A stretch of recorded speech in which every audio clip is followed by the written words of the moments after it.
Сезим сырлары. Биздин сайтыбызга дагы бир көрөрмандын каты келип түшкөн. Күйөөм менен бир төшөккө жатуудан качып жатат деген катын сиздерге сунуштайбыз. Мен 32 жаштамын. Жолдошум 35те. Ортобузда таттуу уул кыздарыбыз бар. Үчүнчү наристебиз 1,5 жашта. Баш кошконубузга быйыл 10 жыл болот. Биз кыз жигит болуп сүйлөшүп, бири-бирибизди жактыруу менен турмуш баштаганбыз. Жаш үй бүлө болсок да, жашообуз берекелүү болуп, турмуштун кыйынчылыгын деле көргөн жокпуз. Бири-бирибизди абдан сүйөбүз.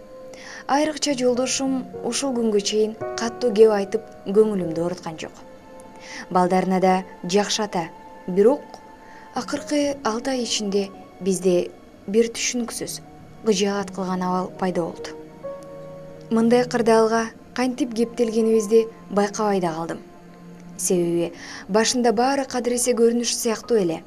Кенжебиз али кичинекей экендигин айтпадымбы? Ал 1 жаштан өткөн кезде түндө ыйлап, чыргоолонуп калганы адат тапты. Мындайда күйөөм башка бөлмөгө барып жата алчу болду. Ага чейинки 2 балабыз да мени менен кошо туруп карашып, жардам берип, жаныбыздан чыкчу эмес. Башында жолдошума таарынып жүрдүм. Бирок кайра ал да эс алуусу керек. Эртең ишке чыгат. Мен болсо күндүз үйдө уктап алам деп өзүмдү жорушутуп койчумун. Биздин үйдө телевизор уктоочу бөлмөдө жайгашкан эле. Күйөөм күн сайын иштен келген соң керебетте жатып, телевизор көрүүдөн ырахат алчу. Ошол үчүн андан бир ирет сыналганы ашканага чыгарып берүүсүн сурандым. Бирок чыгарта албай койгом. Кийин канча жылдан бери уктоочу бөлмөдөн чыкпаган сыналгынын залга алып чыгып алды. Ошондон кийин мени менен бирге жатууну койду. Башында кино көрүп жатып уктап калган экенмин деп кийимчен эле уктап жүрдү. Кийин жууруккан төшөктү жакшылап салып, кадимкидей эле жайгашып алды.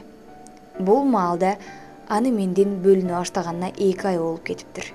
Мурда төшөктө баары жакшы болчу. Ал да бузулду. Мен качан өзү аракет кылат деп күтүп жүрдүм.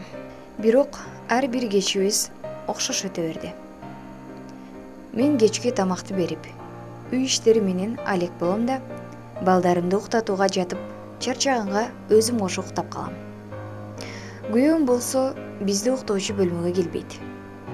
Эртең менен экөөбүз бөлмөдөн чыгып, тамактанып, аны ишке узатам да кайра балдар менен алышкан күнүм башталат.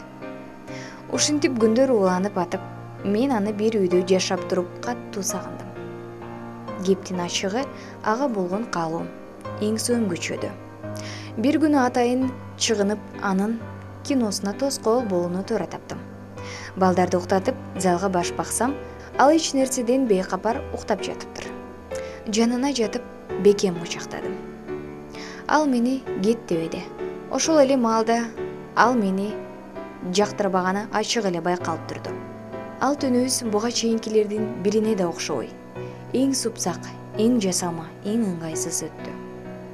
Ичимден каттуу таарынып, ыза болуп калдым. Эмнемден жаздым экен деп сана аркап ойлондум.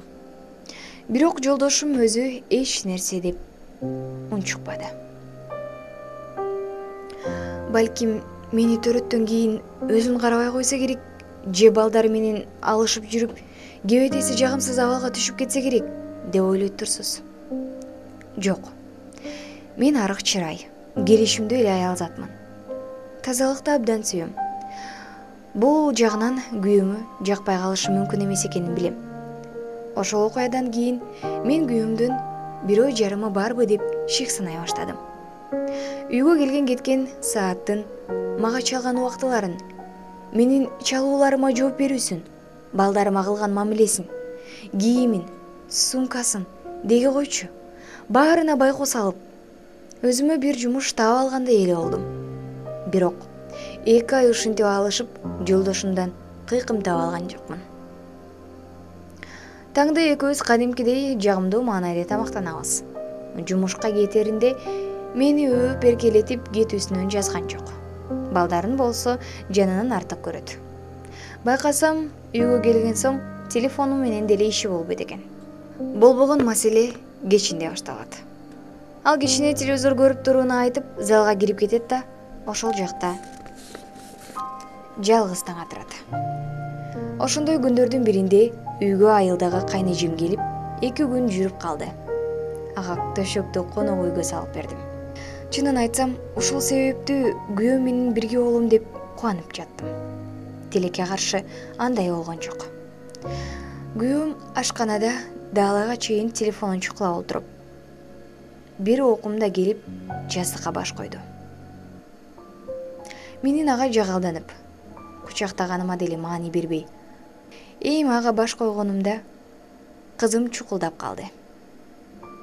Ар түндү ушул маалда баланы эмизчүмүн. Ошол аралыкта сыртка чыгып кетти. Мен зал бош эместигине ишенип жатып уктап калган экенмин. Эртең менен турсам, күйөөм ишине кетип калыптыр. Ансыз да болгон ишке тумшугун салып турган кайнэжем: "Ай, тиги эмне ашканада уктады? Түндө суу ичкени туруп, ашкананын жарыгын күйгүзө калып, койдой да карабай чочубадыңбы? Бүрүшүп жатат, мусапырдай болуп", деди. Эмне деримди билбей калдым.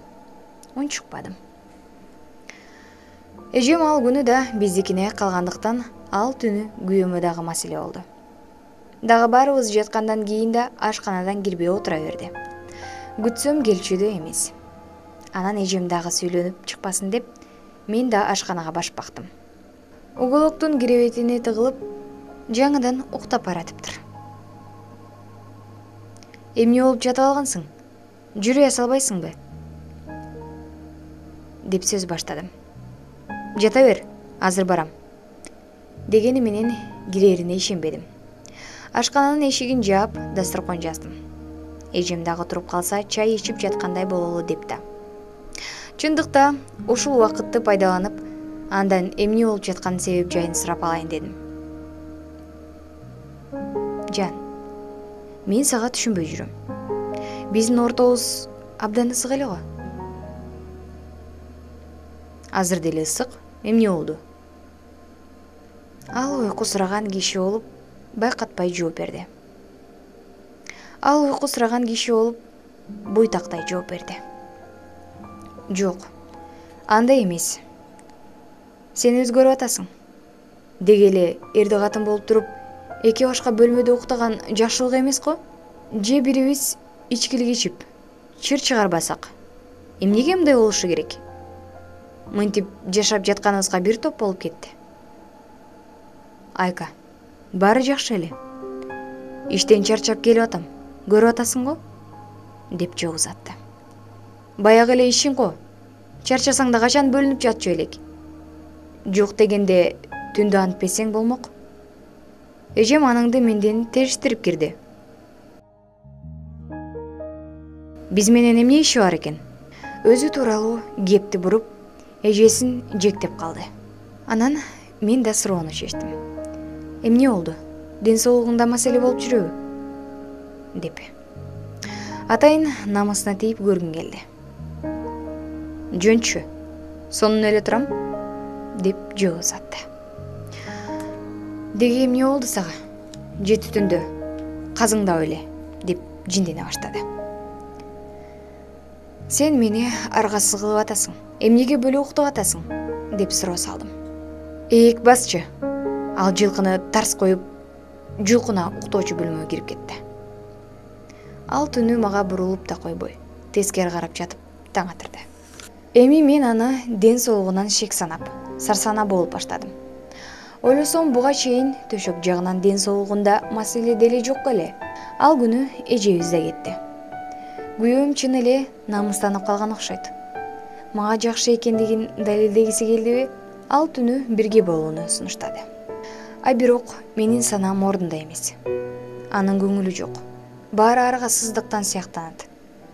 Буга чейинки ысык мамилебизден, ысык сезимдерибизден куру жалак калгандайбыз. Ишенесизби? Андан бери 2 ай өттү. Бул арада 2 эле жолу эрди катын болуп бирге жүрдүк. бир ирет убакыттын өтүшү менен жашоодо ушундай болот го деген ой мээримден кетпей койду. Анын баарын ачык айтпасам да, жакшы саналаш кошуна 1-2 келинге бул тууралуу акырын кеп чыгардым. Алар асман айга секире андай болушу мүмкүн эместигин айтып, күйөөлөрү менен болгон кызык нерселерди кеп кылып оозумду ачырышты. Аларга шек билдирбегеним менен бул келиндердин катарында бир бакыттан кем калып жатканымды билдим. Ичим күйүп, бушайман болуп, акыры чыгынып бул тууралуу күйөө менен дагы бир ирет ачык сүйлөшүүнү ойлондум. Абайлап кеп баштап, акыры ден соолугубузга кам көрөлү. Керек болсо психологдордун жардамын алабыз. Макул болбочу? Кызарып, татарып, ачууланып. Өзүңдөн шек санап атсаң, барып көрүнүп, оңолуп ал. А мени жайма кой. Болчу кезде болуп эле атпайбы? Деп кеп укпады. 1-2 күн сүйлөшпөй жүрүп, кайра эле кечирим сурап, эркелетип көңүлүмдү жибитип койду. Кайда бармак? Эмне демек элем? Кечирип тим болдум. Ушундан кийин мен ал маселени ортого салууну да койдум. Бир чети жиним келсе, бир чети аны аяйм. Мени менен бирге уктоодон качканы гана болбосо, баягы эле жакшы күйөөм болуп жатпайбы? Экөөбүздүн акыркы кездеги эң бактылуу учурубуз балдарыбыз менен бирге ойноп, сейилдеп, конокко барып, эс алуу гана болуп калды. Ал эми жылуу мамилеге келгенде бирдей дудук болуп, бул теманы алыстан айланып өтүп кетебиз. Ал өзүнчө кыжалат, мен өзүмчө бушайман. Бирок акыркы кезде бул көрүнүш мага деле көнүмүш болуп баратканынан чочулайм. Кээде эмне болсоң ошол бол деп жиним келип, өзүм менен өзүм болуп жашай бергенге макул болуп кетем. Кээде анын мынчалык элпек, жароокер күйөө экенине ачуум келип, аргасыз коргоонуудай таасир калтырып, кыжырданам. Акыркы кезде ар кайсы маселе кылып ага көп асылып, кеп жер чыгара баштаганым өзүмө да аны эле байкалат. Ал болсо унчукпай котулат. Деги эмне болуп калдык билбейм. Бизге бир кездеги сезимдерибиз кайтышы мүмкүнбү? Же 30дан ашып атпай эле ушинтип жашап калуу да болобу? Деген көрөрманыбыз, угарманыбыздын каты сиздерге сунушталды. Биздин көрөрманыбыз, угарманыбыз жалпыңыздардан кеңеш сурайт.